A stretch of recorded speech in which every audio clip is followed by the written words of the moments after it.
न्याय क्या है, ठीक है। देखो वैसे बेटा, वैसे तो ये टॉपिक बहुत बड़ा है, लेकिन आप लोग इस हिसाब से 12th क्लास में हो, 12th क्लास के अकॉर्डिंग आपको बस इसका मीनिंग लिखना है एक तरीके से, और किस तरीके से न्याय मिलता है, मतलब छोटा सा करना है। अगर हम ग्रेजुएशन में है तो इसी टॉपिक पे आप 8 पेज लिख सकते हो, लेकिन हमें स्टैंडर्ड के अकॉर्डिंग चीजें लिखनी होती हैं। न्याय क्या है, तो अब न्याय के बारे में लिखो। न्याय का तात्पर्य है, नहीं ऐसे लिखो, न्याय को अंग्रेजी भाषा में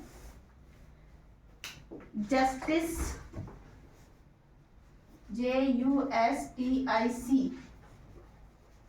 न्याय को अंग्रेजी भाषा में जस्टिस CE कहते हैं, जो लैटिन भाषा के जस शब्द से बना है। लैटिन भाषा के जस, JUS, जस्टिस, न्याय को अंग्रेजी भाषा में जस्टिस कहते हैं, जो लैटिन भाषा के जस शब्द से, JUS शब्द से बना है। कहीं कोई कंफ्यूजन है तो पूछ लेना मैम, एक बार रिपीट कर दे मैम। न्याय को अंग्रेजी भाषा में जस्टिस कहते हैं, ठीक है, जो लैटिन भाषा के जस शब्द से, JUS जस शब्द से बना है, जिसका अर्थ होता है बंधन या बांधना।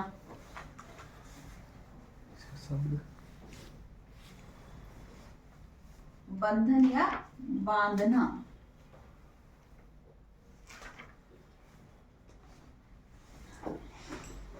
जो लैटिन न्याय को अंग्रेजी में जस्टिस कहते हैं, जो लैटिन भाषा के जस शब्द से बना है, जिसका अर्थ होता है बंधन या बांधना। बंधन या बांधना का मतलब क्या हो गया, जैसे कि अगर मुझे इसे न्याय दिलाना है, सपोज यार तुम दोनों लड़ रहे हो, लेकिन बंधन या बांधना, सपोज दैट तुम दोनों लड़ रहे हो और इन्होंने बोला कि मैम मुझे ये मार रही है, तो मुझे कहीं ना कहीं तुम्हें कुछ बोलना होगा, कीर्ति मान जाओ, मत मारो, ठीक है। यानी कि तुम्हारी जो स्वतंत्रता थी उससे मुझे थोड़ा सा रोकना पड़ेगा। यानी कि तुम्हें मैंने एक बाउंड किया, तुम्हें मैंने बांधा, किसी लिमिटेशन में बांधा, ठीक है। तो जब किसी एक को आप रोकते हो किसी काम के लिए, तो दूसरे को न्याय मिलता है। इसी तरीके से आप इसको हम कई प्रकार से पढ़ते हैं। इसमें कई सारे राइटर हैं, जैसे मैंने थोड़ा सा बताया था ना, अरस्तु को राजनीति विज्ञान का जनक कहा जाता है। वैसे ही अरस्तु के जो एक तरीके से गुरु हैं, उनका नाम बताया था मैं, प्लेटो, याद है किसी को? हाँ, उनका नाम प्लेटो था। प्लेटो कहते हैं कि प्रत्येक वर्ग द्वारा अपने निर्धारित कर्तव्य का निष्ठापूर्वक पालन करना न्याय कहलाता है। पहले लिखो फिर समझाती हूँ। प्लेटो के अनुसार, मैम इसी में, हाँ, प्लेटो के अनुसार परिभाषा एक तरीके से, प्लेटो के अनुसार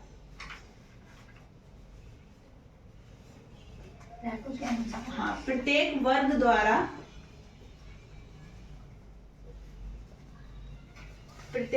द्वारा अपने निर्धारित कर्तव्य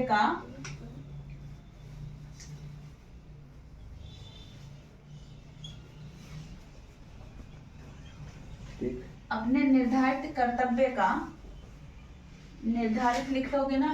यस मैम। निर्धारित कर्तव्य का निष्ठापूर्वक प्रयोग करना। निर्धारित अपने निर्धारित कर्तव्य, मैम निष्ठापूर्वक के बात है, निष्ठापूर्वक पालन करना। प्रत्येक वर्ग द्वारा अपने निर्धारित कर्तव्य का निष्ठापूर्वक पालन करना ही न्याय कहलाता है।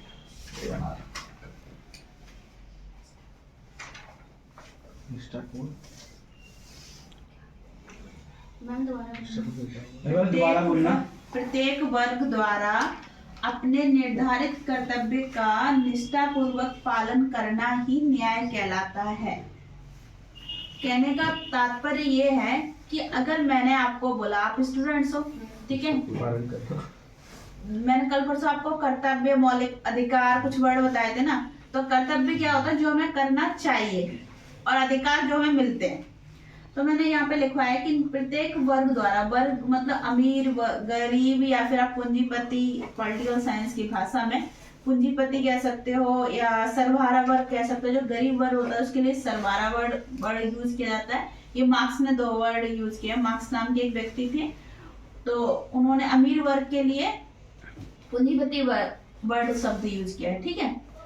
तो उन्होंने कहा है कि प्रत्येक वर्ग यानी कि अमीर गरीब सभी लोग अपने निर्धारित कर्तव्य का, मतलब जो जिसका काम है वो काम कर रहा है, तो हम उसे क्या कहेंगे।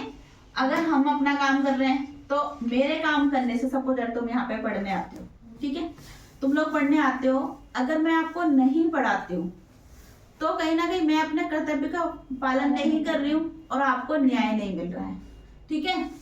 लेकिन साथ ही साथ मुझे भी न्याय मिलना चाहिए, टाइम से आप लोगों को फीस भी देनी चाहिए, ठीक है, तभी मुझे न्याय मिलेगा।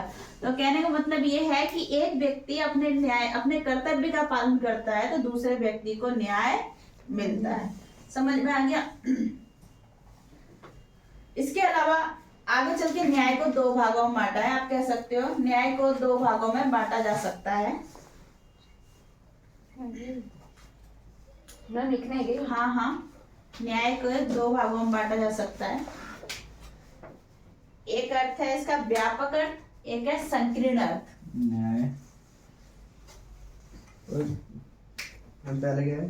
न्याय को 2 भागों में बांटा जा सकता है। तो लिख न्याय को 2 भागों में। हाउ मच टाइम्स, कितना टाइम हो गया मैम? टाइम हो गया मिनट बताओ।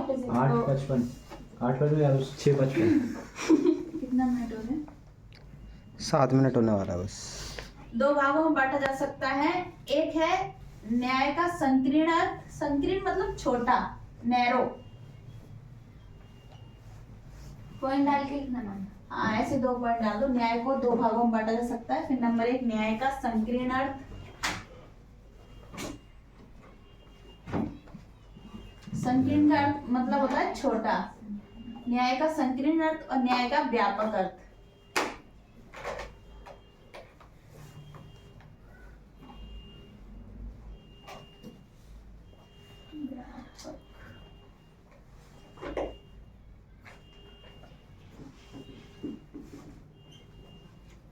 व्यापक अर्थ। हाँ जी, व्यापक का मतलब बड़ा, ठीक है।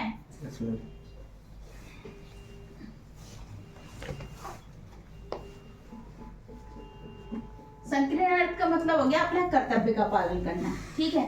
ये छोटी सी बात के लिए नॉर्मल से कह देते हैं यार ये अपना काम नहीं करता, उसके साथ अच्छा नहीं होता, उसके साथ कहीं ना कहीं मतलब भेदभाव होता है, ऐसे बोल देते हैं ना। एक बच्चे को तो बहुत सारी चीजें दे देते हैं, दूसरे को नहीं देते, भेदभाव होते हैं। तो संकीर्ण अर्थ में छोटी मोटी बातें आ जाती हैं। लेकिन व्यापक अर्थ में एक आपका कानूनी रूप से जो बड़ी बातें होती हैं, जैसे समाज, व्यापक अर्थ को 4 भागों में बांटा गया है, ठीक है। कानूनी न्याय, राजनीतिक न्याय, सामाजिक न्याय और आर्थिक न्याय। कानूनी न्याय जो सरकार की नजर में, सामाजिक न्याय समाज में, आस पड़ोस में हमें कोई भेदभाव ऐसा नहीं होना चाहिए कि कोई लोग कास्ट के अनुसार अन्याय करते हैं कि नीची जात का है या ऊंची जात का है। अगर ऐसा भेदभाव हो रहा है, गाँव में बहुत ज्यादा देखने को मिलता है, अगर ऐसा कोई भेदभाव हो रहा है तो वो सामाजिक अन्याय कहलाएगा, ठीक है।